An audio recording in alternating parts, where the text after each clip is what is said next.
faisait longtemps que je voulais aller visiter la belle région du Témiscamingue. C'est une longue route pour s'y rendre, puis c'est le tant mieux parce que plus c'est le plus loin, plus c'est le dépaysagement il est le plus grand, puis je peux voir des choses que je pourrais voir nulle part ailleurs dans le monde que dans le Témiscamingue. La première chose qui retient l'attention en entrant dans la région, c'est les rejets gazeux crachés par l'usine de cellulose de haute pureté qui est nécessaire à la fabrication des produits de la vie quotidienne. Après ça, il y a les routes magnifiques par lesquelles on se rend dans le calme de la nature du parc national d'Opémican, un parc national qui couvre une superficie de 252,5 km². C'est un lieu qui donne l'impression de comme si le temps s'était coincé dans le temps, tout en particulier celui de son joyau de la maison de l'auberge Jaudoin. Construite en 1883, c'est un édifice exceptionnel qui faisait partie du poste de relais du flottage du bois, dont les vestiges vibrent sur toute la pointe d'Opémican. Restauré pour la somme de 1,7 million de dollars, son inauguration le 20 juillet 2021 était une date importante pour la région. L'histoire a ici retrouvé son lustre d'antan et le patrimoine se voit préservé de façon aussi éloquente que si les murs de l'auberge Jaudoin pouvaient nous dire ce qu'ils diraient s'ils pouvaient parler. En entrant dans l'auberge Jaudoin, j'étais prêt à prendre une bonne bouffée d'histoire. Je suis capable d'apprécier une vieille maison quand j'en vois une. Je suis pas le genre à me plaindre que ça manque de cossins électroniques. Mais je crois qu'on aurait dû attendre que le deuxième étage soit prêt à être ouvert pour le public avant d'inaugurer l'auberge. C'est mon bémol. J'aurais préféré l'accès à un deuxième étage bien avant celui à des nouvelles toilettes du dernier cri. Parce qu'à ce qui paraît, l'histoire c'est bien beau, mais ça a ses limites. On a même redonné à la vieille table son cachet de crasse de fèves au lard. Reste juste à remettre les chaises dans leur état d'origine, puis la salle à manger va être complétée. On aura l'impression d'être de retour dans le passé. Un passé où l'électricité de type Bulldog était la seule qui se rendait jusqu'ici. Ça peut être étourdissant l'histoire quand on ne sait pas sur quel détail fixer le regard, sur quelle planche se concentrer pour essayer d'entendre ce que ces lieux-là ont à dire. J'ai fini par regarder par la fenêtre, une belle fenêtre à guillotine en PVC, peut-être pas autant historique qu'elle devrait l'être, mais en regardant par la fenêtre, j'ai compris, voilà ce qu'on voyait quand il y a plus d'un siècle on regardait par la fenêtre. On voyait la vie de tous les jours de ce qu'elle est faite, c'est-à-dire de végétation, d'insectes et de vent. L'histoire a repris son règne à la pointe d'Opémican. Puis aussi ces deux bâtisses-là, que je ne sais pas ce que c'est, je peux aller les visiter, mais ça a l'air très beau, très historique aussi. Les dernières recherches sur le sujet le démontrent, les sols forestiers respirent, mais on sait maintenant déterminer grâce à la spectrométrie certaines zones de la forêt où le sol respire un peu plus mal qu'ailleurs. C'est pour cette raison qu'on a installé des tuyaux en PVC pour aider le sol à mieux respirer et à revigorer ses réserves énergétiques. On va les sauver, les forêts. On va les sauver. On va le trouver le moyen. Je pense qu'on l'a trouvé, c'est-à-dire en plantant des tuyaux dans le sol qui permettent au sol de mieux respirer.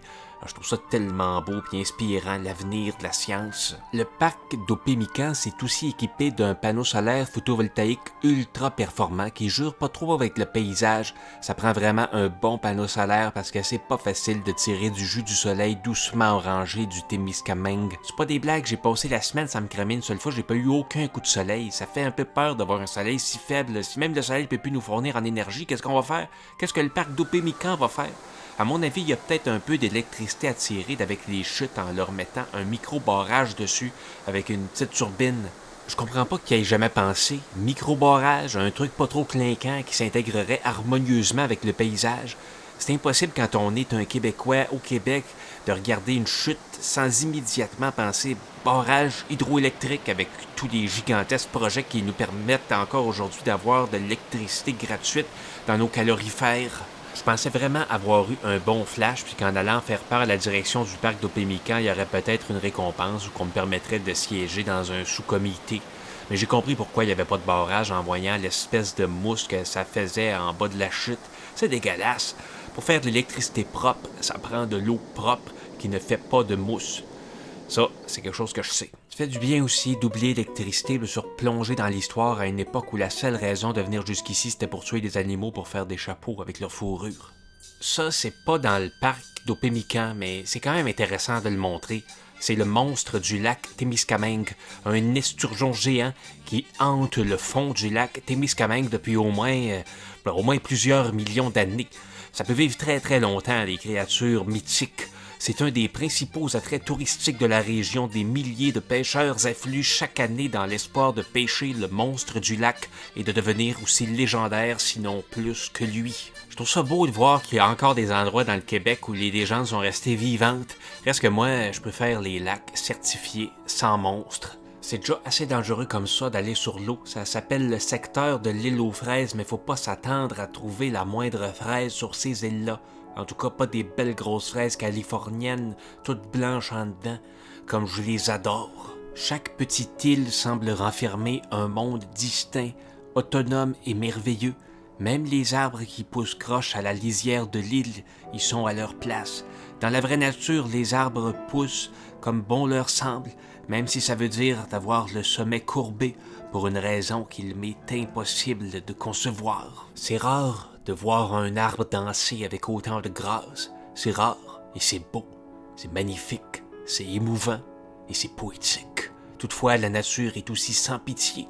Les îles peuvent disparaître du jour au lendemain, les arbres mourir et tout ce qui reste est rien de plus que 2-3 roches sur un coup de dé du destin. Certains arbres résineux s'accrochent à la pierre des falaises de plusieurs îles. Si l'arbre doit pousser quelque part, il va trouver le moyen de pousser. Un tout petit bébé pin trop cute qui croit à ses risques et périls dans une petite faille et un vieil arbre déchu, chablis pourrissant couché sur son île. On a là tout l'éventail du parcours de la vie. Une belle métaphore de la vie. Merci. Merci. Merci, merci. Merci au Parc national d'Oupe-les-Micans d'avoir rendu cette vidéo possible. Et puis, n'oubliez pas de vous abonner à la chaîne YouTube. Salut!